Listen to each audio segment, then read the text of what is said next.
Hello everybody, welcome to this channel. Today I'm gonna show you how to create a story like this in this picture and how to use this trend. So for that you have to follow my instructions very carefully. So first of all, you need to go to your Instagram application. So this is my home page.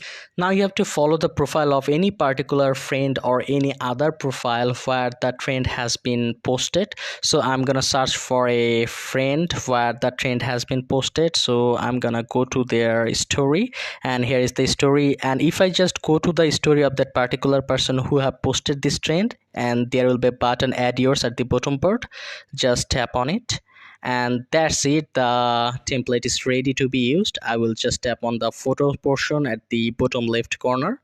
Now I will select my particular photo. I choose this photo, and I think this is looking good. And not only that, there are many other things you can see new on Netflix. You can use any of it, and you can just post it from here using any music or anything. That's it. And if this tutorial helped you, like this video, and don't forget to subscribe to my channel. See you in the next one.